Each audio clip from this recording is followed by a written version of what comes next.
సంస్కృతి సంపద YouTube channel తరపున అందరికీ స్వాగతం. భారత స్వాతంత్ర్య సంగ్రామ ఉద్యమం ఈ శీర్షికలో శ్రీ ఎన్ రామ్మోహన్ గారు ధారావాహిక ప్రసంగం చేస్తున్నారు. వారి ధారావాహిక ప్రసంగంలో ఈరోజు 15వ ప్రసంగం చేస్తున్నారు. శ్రీ రామ్మోహన్ గారికి స్వాగతం. Thank you.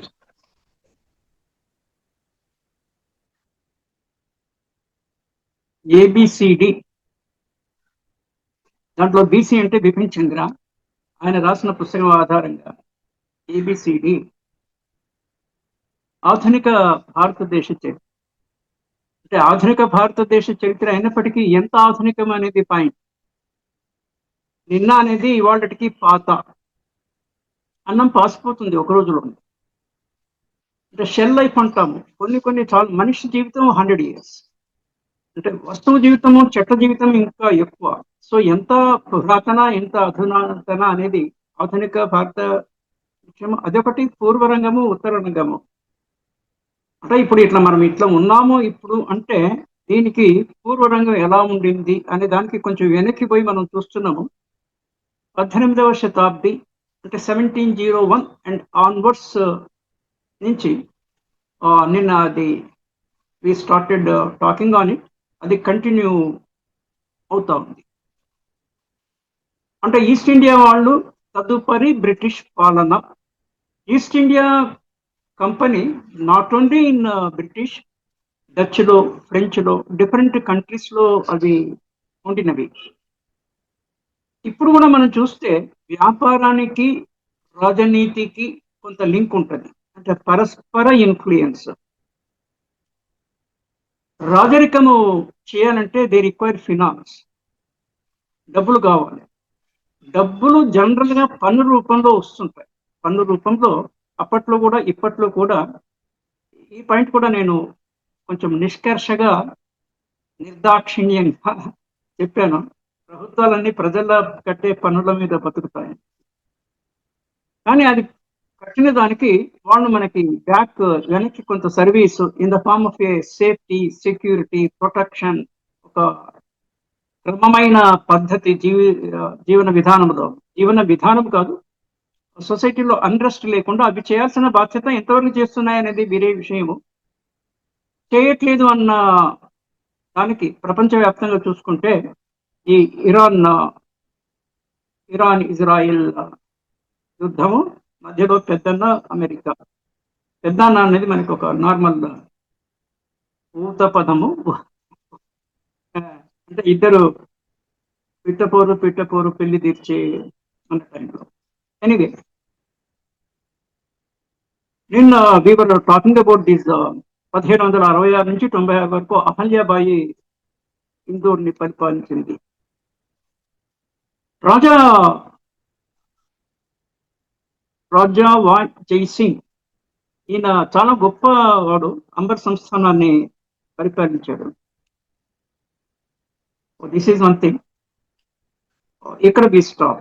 తర్వాత ట్రావెన్కోర్, కేరళకు వస్తే Travancore kings, Marthanda Varma, this also we mention. Marthanda Varma and Rama Varma వాళ్ళు మలయాళీ లిటరేచర్కి చాలా ప్రోత్సహించారు. దాని గురించి డీటెయిల్గా వస్తుంది. అంటే మనము దేని గురించి ఎక్కువ మాట్లాడుతున్నామంటే ప్రాంతీయ సంస్థానాలు, రాజులు. ఈ ఈస్ట్ ఇండియా కంపెనీ భారతదేశానికి వచ్చే టైంకి అప్పటికే మొఘలాయ సామ్రాజ్యము పతనమైనటువంటి దశలో స్థానికంగా ఉండేటువంటి రాజ్యాలు వాళ్ళు కొంచెం పైకి లేచారు. అంటే వీళ్ళ గ్రిప్ తగ్గేసరికి వీళ్ళు పైకి లేచారు. కానీ అన్ఫార్చునేట్లీ వీళ్ళకు ఒక సమన్వయం లేకుండా మొత్తము సమస్త భారతీయ సామ్రాజ్యము ముఘల్ పాలనలోనే ఉండింది కొంతవరకు. అక్బరు, ఔరంగజేబు వరకు కొంత ఉండింది. తర్వాత అది విచ్ఛిన్నమవడంతో వీళ్ళు లోకల్గా స్థానీయ రాజులు, వాట్ ఎవర్ నేమ్, ఏ పేరుతో వాళ్ళని పిలిచినా, జాగీర్దారులు, జమీందారులు, రాజులు, వాట్ ఎవర్, వీళ్ళు పెరగడము. వీళ్ళు ఎవరికి వారే బ్రిటిష్ వాళ్ళతోనే, ఈస్ట్ ఇండియా కంపెనీతోని ఫైట్ చేయడం, సంయుక్తంగా కాదు. So that is the background. ఈ బ్యాక్గ్రౌండ్లో, ఈ పృష్ఠభూమిలో ఒక్కొక్క ప్రాంతీయ రాజ్యము, రాజులు ఎలా ఉండేది అనే దాని మీద టాకింగ్.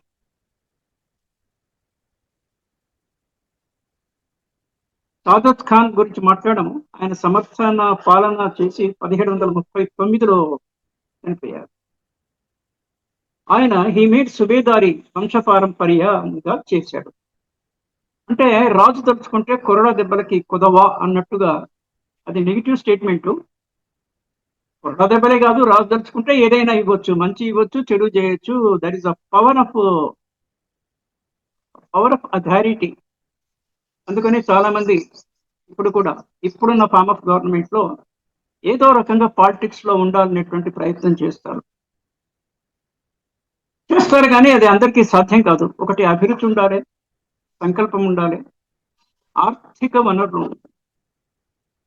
చాలా సాడ్ పార్ట్ ఏంటంటే ఒక గ్రామ సర్పంచ్కి పోటీపడి గెలవాలంటే కూడా కనీసం అధమంలో 30-40 lakhs ఖర్చు చేయండి, ఈ కెనాట్ నిలబడలేడు. నెంబర్ 1 గెలుచుడు ఓటమి తర్వాత.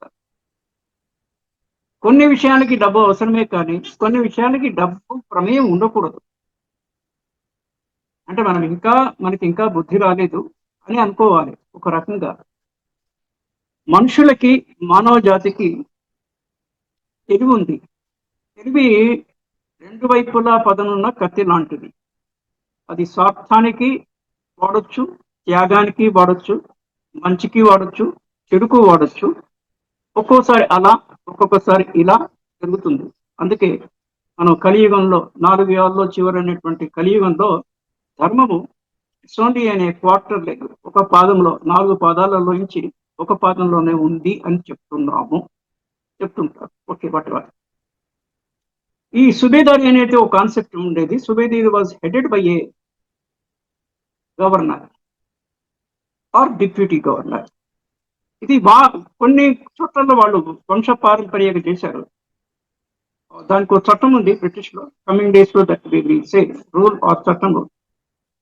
ఝాన్సీ లక్ష్మీబాయి కేసులో అతనికి సొంత పుత్రుడు లేకపోవడం చేత British wanted to play meddle అంటాం ఇంగ్లీష్ లో. అంటే మెడలో వేసుకునే మెడల్ కాదు, MEDDLE. So she wanted heir of హిందీలో ఏదో చేయాలనుకున్నారు. She did not what you call, దానికి ఆమె సమర్థించలేదు. ఆమె వీరనారి. షీఈస్ ఫ్రమ్ వారణాసి రాజు కుటుంబంలో పుట్టిన ఆమె ఝాన్సీకి కొడలుగా వచ్చింది. ఆమెకి ఖడ్గ నైపుణ్యం చాలా మెండుగా, అశ్వచాలనము, ఖడ్గ నైపుణ్యము ఆమె సొత్తు. కొందరికి కొన్ని సొత్తులు ఉంటాయి. డబ్బులు సొత్తు అంటే మనం డబ్బుకి ప్రత్యామ్నాయంగా వాడుతుంటాము. అది కాకుండా అంటే మనిషి వ్యక్తిత్వంలో ఏమేమి ప్రధానంగా ఉన్నాయి అనే దాని మీద ఉన్నటువంటి వాళ్ళ గ్రోత్ అనేది జీవితంలో ఆధారపడి ఉంటుంది. డబ్బు సంపాదించుకోవచ్చు, కాలం కలిసి వస్తే డబ్బు సంపాదించుకోవడానికి అది పెద్ద విషయమే కాదు. డబ్బు లేకపోయినా అకౌంట్ పోయింది ఏం లేదు. డబ్బులు లేని వాళ్ళు కూడా వాళ్ళ ప్రతిభను చాటిన సందర్భాలు ఉన్నాయి. బట్ ఎనీవే, ఇదంతా పూర్తిగా వ్యక్తిత్వానికి సంబంధించినటువంటి విషయం. రైట్. ఈ సాదత్ యొక్క నెవ్యూ సఫ్దర్జంగ్, ఇది కూడా I think we touched yesterday. He was also a వజీర్ టు ముఘల్ సామ్రాజ్యం. తుర్క పేర్లు కొన్ని, అంటే భాషలో ఒక్కొక్క మాధుర్యము. వజీర్ అంటారు, వజీర్ అంటే మంత్రి అనేసి. He was wazir to Mughal Samrajyam. He was in charge of Allahabad Suba also. Safdar died in 1754.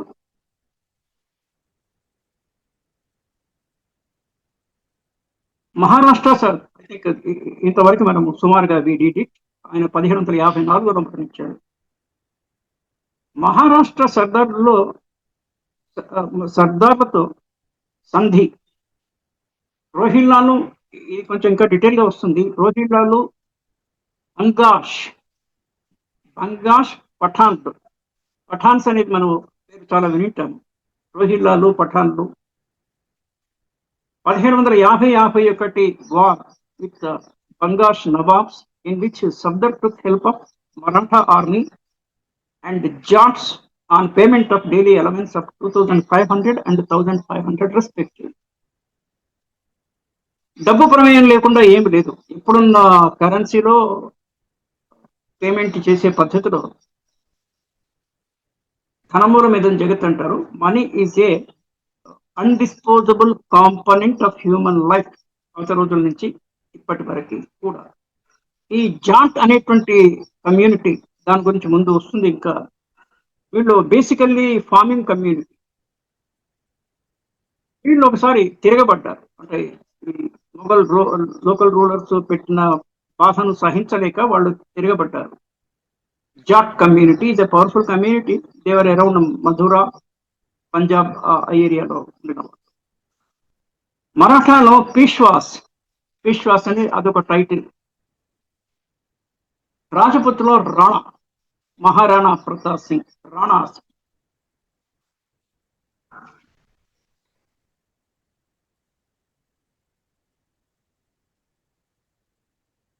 Maharaja nawab position. Okay, Sardar అనేవాడు నవాబ్ కన్నా కొంచెం తక్కువ. సెక్రటరీ, డిప్యూటీ సెక్రటరీ టైప్ లో సర్దార్ బిలో నవాబ్.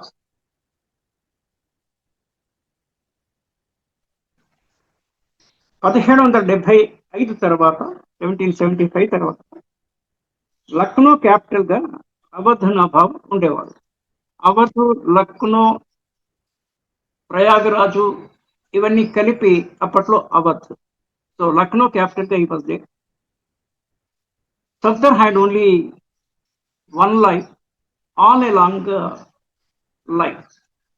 ఈ సఫ్దర్ అనే అతను కొంతమంది అంటే మానవీయత కనుక ఏ మతమైనా కూడా, ఏ పదవైనా కూడా బేసికల్ మనిషి కనుక మనిషి కొందరు కొన్ని నియమాలతో ఉంటారు. కొంతమందికి నియమం అంటూ ఏది ఉండదు. ముస్లిమ్స్ లో బహుభార్యత్వము ఉంది.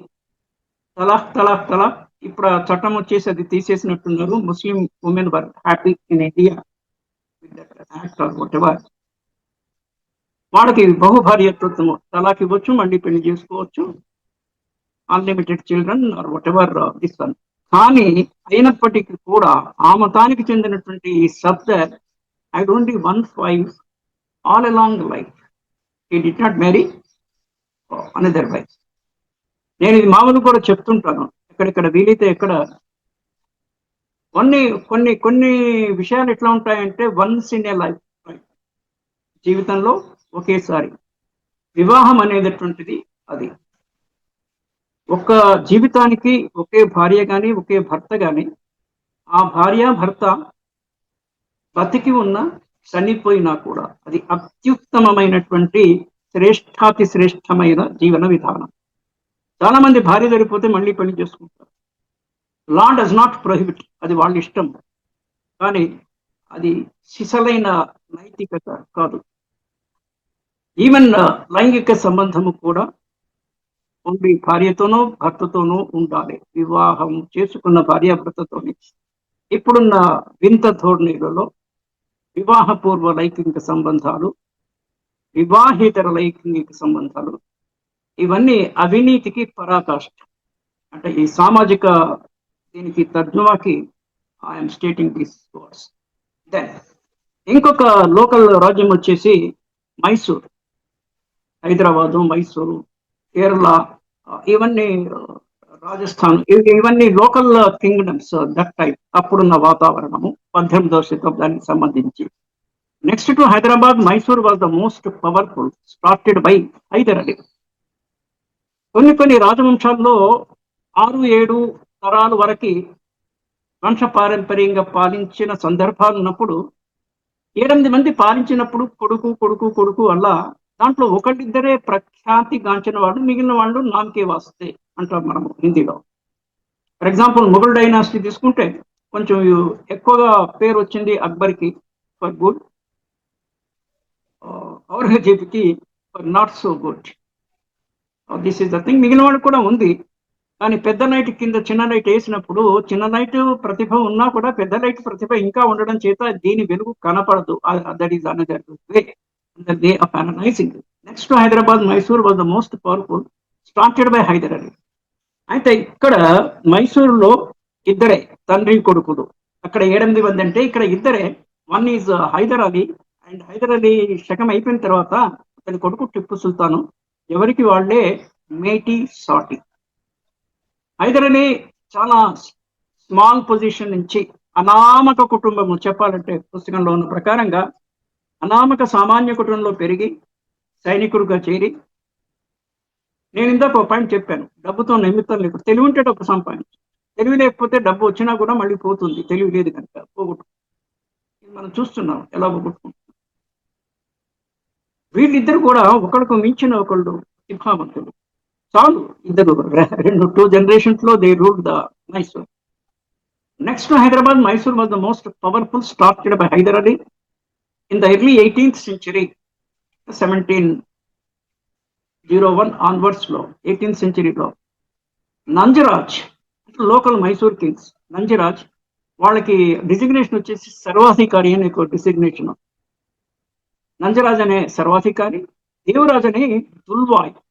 ఆ పదాలన్నీ ఇప్పుడు లేవు, అప్పుడు ఉండేటువంటి పదాలు ఇవి. వీళ్ళిద్దరు మినిస్టర్స్ గా ఉండి మైసూర్ మహారాజా చిక్క కృష్ణ రాజుని ఒక కీలుబొమ్మగా చేసి they gained control over the government. ఇది హైదర్ అలీ రంగ ప్రవేశానికి ముందు జరిగింది. కొంతమంది రంగ ప్రవేశం చేస్తే కొంతమంది భయపడి పారిపోతుంటారు, మనం చూస్తాము. అతను వచ్చాడంటే వీడు పోవాల్సిందే అన్నట్టుగా. హైదర్ బోర్న్ ఇన్ అన్నోన్ సాధారణ కుటుంబము ఇన్ 1721, 1721లో జన్మించాడు హైదర్ అలీ. 1761లో, అంటే at his 40th year, 61 minus 21, ఈ డిఫీటెడ్ నంజరాజ్, ఇందాక చెప్పిన నంజరాజుని ఆయన ఓడించి ఈ టుక్ ఓవర్. 1769 కల్లా fighting British troops he expanded up to the borders of Madras state. అంటే Mysore Madras they are borders కలిసి ఉంటాయి. Even Andhra Pradesh, erstwhile Andhra Pradesh, Madras and Mysore state borders కలిసే ఉంటాయి. సో మద్రాసు వరకు ఈయన చొచ్చుకుపోవడం, జొరబడము, చొచ్చుకుపోవడము ఆర్ జయించడము, whatever is same. Hyder Ali died in 1782, 1782లో ఈయన చనిపోయాడు. అంటే 21లో జన్మించి 82 అంటే 61 ఏళ్ళు బతకడము. 61 years is not too short, not too long. అప్పట్లో వీళ్ళంతా చాలా రిస్కీ రాజులంటే ఎప్పుడైనా యుద్ధంలో చచ్చే అవకాశం ఎక్కువ ఉంటుంది, సైనికులకు కానీ సోల్జర్స్కి కానీ రాజులకు కానీ. 61 ఏళ్ళు బతకడము, మనం నిన్నో మొన్న ఒక పాయింట్ అనుకున్నాము, మనిషికి 100 ఏళ్ళ ఆయుష్, but followed by with a rider దినదిన గంటము. Hyder died in 1782 in the second Anglo Mysore war. Anglo French war ఇండియాలో జరిగింది, అంటే ఎవరెవరి మధ్యలో జరిగేవో ఆ పేర్లతోని ఆంగ్లో మైసూర్ వార్ 1780లో జరిగింది. దాంట్లో హైదర్ అలీ చనిపోగానే ఆయన కొడుకు ఆలస్యం లేకుండా Tipu Sultan, Tipu took over and ruled up to 1799, అంటే 18వ శతాబ్ది చివరి వరకు he ruled till his death in the hands of British. So ఇద్దరు కూడా బ్రిటిష్ వాళ్ళతో యుద్ధం చేస్తూనే చనిపోయారు. బట్ దేవర్, వాళ్ళకి మంచి పేరు, ది గ్రేట్ రూలర్ కింద. మీకు ఇది కూడా చెప్పాను నిన్న మొన్న.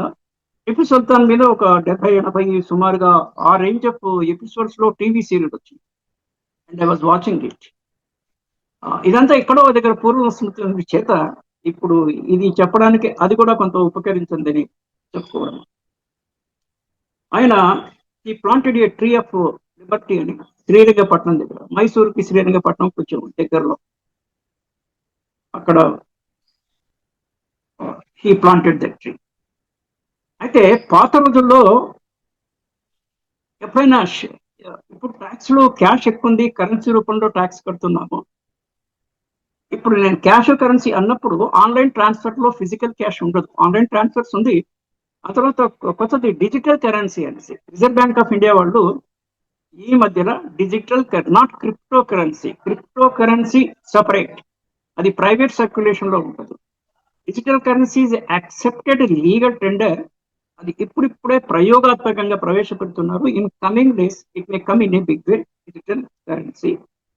అయితే పాత రోజుల్లో అప్పుడు వ్యవసాయం ఒక్కటే పరిశ్రమ, ఇప్పుడు చెప్తున్న పరిశ్రమ కాదు, అంటే పని చేయడం అనేది పరిశ్రమ. ఇట్ వాజ్ ఓన్లీ వ్యవసాయమే ఉండేది, రైతులు వ్యవసాయం చేయడము. వాళ్ళ దగ్గరనే వీళ్ళు శిస్తు వసూలు చేసేవారు. ఏ రకంగా అంటే చాలా దారుణం. నాకు చదివితే టిప్పు సుల్తాన్ 1/3, అంటే పంట పండిన దాంట్లో 3వ వంతు రాజుకి ఇవ్వాలి. చాలా ఎక్కువ కదా, ఓ 10% ఇస్తే ఓకే. ఈయన ఇట్లా ఉంటే రంజిత్ సంఘే అంటే ఆయన ఈయనకు మించి, Ranjit Singh is a ruler in Punjab. ఆయన కూడా మంచి తెలివైన వాడు. We will come to that. దాని గురించి, పంజాబ్ గురించి మాట్లాడుతున్నప్పుడు Ranjit Singh will come in to picture. వీళ్ళంతా కొంచెం గొప్పవాళ్ళు అప్పుడున్న మామూలు రాజుల్లో. అందుకే వీళ్ళ పేర్లు చరిత్రలో ఉన్నాయి. మిగిలిన వాళ్ళందరివి చాలా మంది ఉన్నా కూడా వాళ్ళకి చరిత్రలో 536 ప్రిన్సిపల్ స్టేట్స్ ఉంటే అందరి పేర్లు మనకేమి రావు. మహా అయితే ఒక 20-30 మంది గణనీయమైనటువంటి ఉన్నవాళ్ళు. ఈ రంజిత్ సింగ్ అయినందుక పంటలో సగం భాగాన్ని శిస్తు కింద తీసుకున్నారు. అయితే ఇక్కడ ఒక ప్లస్ పాయింట్ ఏముందంటే, వీరు శిస్తు కింద తీసుకున్నది మళ్ళీ బ్యాంక్ వెళ్తుంది. అంటే ప్రజలకి ఏదో రకంగా సేవ చేయడానికి, ఏదో రకంగా వినియోగం జరుగుతుంది. కొంత వాళ్ళు నడవడానికి, వాళ్ళ దాసవంతమైన జీవితం కానివ్వండి, లేకపోతే రాజన్నప్పుడు కోట ఉండాలి రక్షించుకోవడానికి, వాళ్ళ ప్రజలను రక్షించుకోవడానికి, వాళ్ళని రక్షించుకోవడానికి, అంత కొంత వాళ్ళకి పోయినా కూడా కొంత ప్రజాసేవకు వినియోగపడుతుంది. But anyway we should know that the tax was high, is 33% to 50% those days. ఇది ఒక్కొక్కసారి నేను కూడా అక్కడిక్కడ చదివాను. భూమి శిస్తు కట్టలేక భూమి వదిలేసిపోయిన వాళ్ళు ఉన్నారు అనేసి కూడా చదివాను. దెన్ సర్ జాన్ షోర్ ఆయన is a governor general from 1793 to 98 లో గవర్నర్ జనరల్ గా పనిచేసిన ఆయన. He was writing appreciated Tipu Sultan. Tipu సుల్తాన్కి చాలా మంచి లక్షణాలు ఉన్నాయి. రెండు ఆయనకి వీక్నెసెస్ ఉండేవి. ఒకటి తొందరపాటుతనము, క్విక్ నీజర్ రియాక్షన్ అంటాం మనం, తొందరపాటుతనం ఎక్కువ ఉండేది. ఆ తర్వాత చంచల స్వభావం. భగవద్గీతలో చంచలతో ఉండరాదు, మనస్సు స్థిరంగా ఉండాలనేది ఉంటుంది. కానీ మనిషి అన్నవాడు లోపాలు లేకుండా ఉండడు.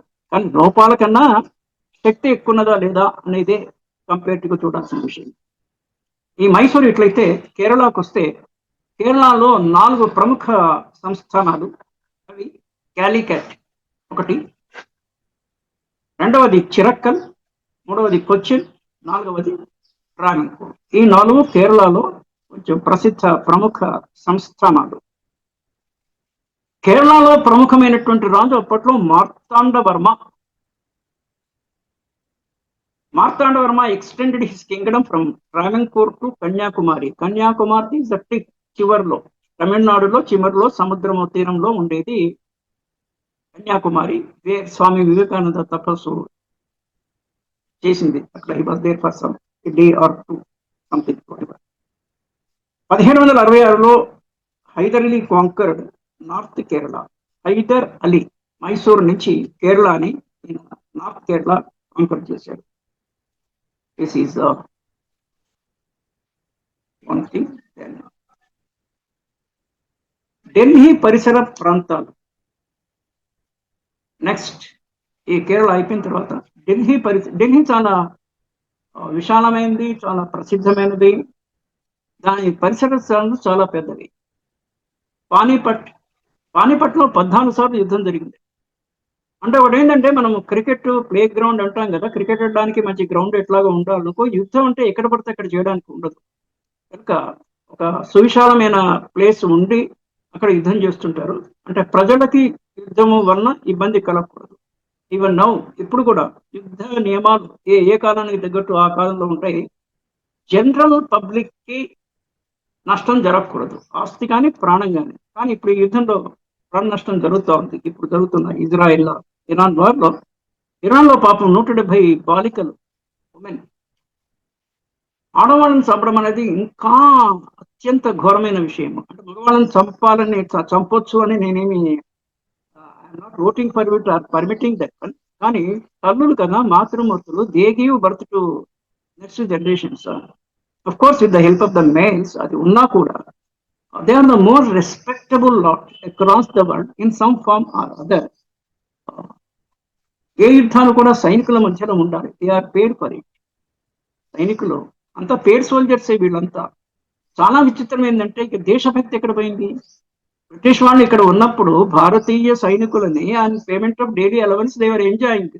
మరి మరి భారతీయులు ఆ సైన్యంలో చేరడానికి వీళ్ళకి what happen to their patriotic fervour, దేశభక్తి ఎక్కడ పోయింది? విదేశీ సైన్యంలో చేరొచ్చా? సో ఇవన్నీ డిబేటబుల్ పాయింట్స్. ఎనీవే, కానీ ఎవరికైనా పూట గడవాలి కదా, అక్కడ ఉంటే ఏదో జీతమో అది ఎవరికి వాళ్ళకే. మనకు కూడా ఇప్పటికి కూడా కొత్తగా ఉద్యోగం వచ్చిందంటే ఒక సంతోషం, ఏ ఉద్యోగం అన్నా కానివ్వండి. అలాగే సైనికులుగా తుపాకీ ఫస్ట్ టైం చూడము, వాళ్ళు తుపాకీ ఇచ్చేవాళ్ళు. అంతకుముందు ఇక్కడ కత్తి కర్రను ఉండేది, కత్తి కర్ర నుంచి తుపాకీ మైగ్రేట్ అయింది యుద్ధము. సైడ్ లైన్ చెప్పాను. ఢిల్లీ పరిసర ప్రాంతాల్లో రాజపుత్ర రాజ్యాలు, రాజ్పుత్స్ వాళ్ళు ఎక్కువ ఉండేవాళ్ళు. రసపుత్రులు అని కానీ రాజపుఠానా డిఫరెంట్ ప్లేస్ లో, లేదా వాళ్ళలోనే కొంచెం different levels. Marwar king Ajit Singh was killed by, అంటే ఎంత దుర్మార్గం ఉంటుంది అంటే క్షత్రియుల్లో రాజుల్లో పదవీ వ్యామోహం ఇప్పటికి కూడా ఉంది. Marwar king Ajit Singh was killed by his own son. Marwar అదొక సంస్థానము, party Islam, by his own son. నాకు ఒక కాంట్రాస్ట్ గుర్తొస్తుంది కాంటెంపరీ లో. నేను చాలాసార్లు చెప్తుంటాను, అంటే మనం ఎంత చరిత్ర ఏదైనా కూడా సమకాలానికి దాన్ని అన్వయం చేసుకొని దానివల్ల మనమేమన్నా మన బుద్ధి ఏమన్నా వికసిస్తుందా అనే దాని మీద ఫోకస్ ఉండాలి. మహాజన్, ప్రమోద్ మహాజన్ బీజేపీ లీడర్, వాళ్ళ ఆయన కలిసి ఉండేవాళ్ళు. ఈయన అన్నని ఎక్కువ కంట్రోల్ చేయడం చేత, అన్నదమ్ములలో అన్నకి సీనియారిటీ ప్రకారం అన్నకి ఎక్కువ తెలివి ఉండాలని లేదు. ఒక్కోసారి చాలా కుటుంబాల్లో తమ్ముడు ప్రతిభావంతంగా ఉన్న సందర్భాలు ఉన్నాయి. ఈ ప్రమోద్ మహాజన్ని ఆయన అన్న, ఈయన కొంచెం అతన్ని టీచ్ చేయడమో అది భరించలేక, లేకపోతే ఓర్వలేక, ఒకటి భరించడము, ఇంకోటి. ఇతనేమో మంచి లైమ్ లైట్ లో ఉండేవాడు. Mahajan is a good speaker, good orator also. ఆయన షూట్ చేసి చంపేసేవాడు. ఆ తర్వాత హీ వాజ్ జైల్, బ్రదర్ కూడా జైల్లో చనిపోయారు. నేను దీనికి కాంట్రాస్ట్ తీసుకొస్తున్నాను. Ajit Singh was killed by his own son. Own అన్న పదం వాడలేదు, సన్ అన్నారు. సన్ అన్నప్పుడు ఇంకేం చెప్పకపోతే ఓన్ సన్ అనేది తీసుకోవాలి. అంటే మనిషికి స్వార్థం కానీ ఏ లెవెల్లో ఉంటుంది బంధుత్వాన్ని. ఇప్పుడు కూడా జరుగుతుంది రోజు పేపర్లో, తల్లి బిడ్డలను చంపడము, బిడ్డ లవర్ సహాయంతో తల్లిని చంపడము, ఇవన్నీ దారుణమైనటువంటి విషయాలు. కానీ ప్రకృతిలో అవి జరగడానికి స్కోప్ ఉండడం చేత జరుగుతున్నాయి అనేటువంటి బుద్ధి జ్ఞానం మనకు ఉండాలి. వాటి నుంచి మనం దూరంగా ఉండాలి, అంతకన్నా మనం చేసేది. ఇంకొక గొప్ప పర్సనాలిటీ రాజా సవాయ్ జై సింగ్. నేను చాలా ఇందాక ఆ పేరు వచ్చింది, రాజా సవాయ్ జై సింగ్, అంబర్ సంస్థానాధీశుడు. Was a great king. ఆయన జైపూర్ రాజ్యాన్ని నిర్మించింది ఆయన. He constructed the Jaipur city. మేము ఎల్ఎఫ్సి, లీవ్ ఫేర్ కన్స్ట్రక్షన్ అంటాము. అది ఉన్నప్పుడు నేను ఢిల్లీలో ఒక వీక్ 10 days ఉండి ఫ్యామిలీతోని జైపూర్ చూడడం జరిగింది. It's a good city, organised city. మనము కొంచెం వెల్ ఆర్గనైజ్డ్ సిటీలో చండీగఢ్ను పెడతాము, చండీగఢ్ అనుకుంటాము, న్యూ క్యాపిటల్ చండీగఢ్. అప్పట్లో స్ట్రీట్స్ అన్ని, రోడ్స్ అన్ని క్రాస్ వెల్స్ బాగుంటాయి. నేను తర్వాత చూసింది భువనేశ్వర్ సిటీ కూడా కొంచెం బాగుంటుంది, అంటే కొంచెం ప్లాన్డ్గా.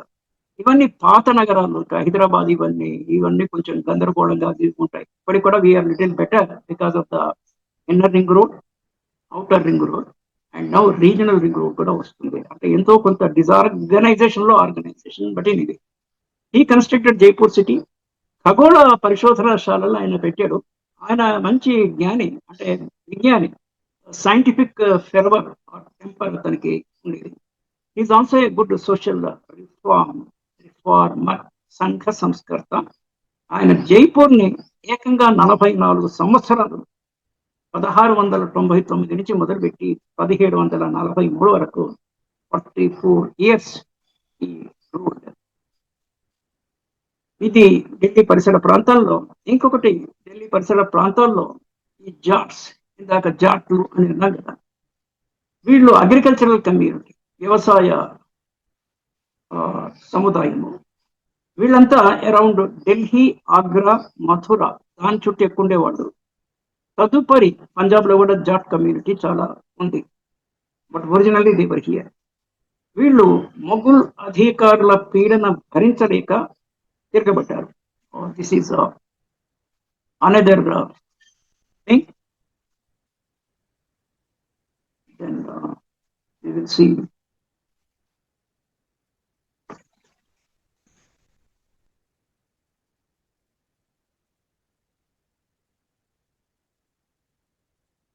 కొన్ని జనరల్ పాయింట్స్ ఎప్పుడైనా కూడా పనికొచ్చేవి,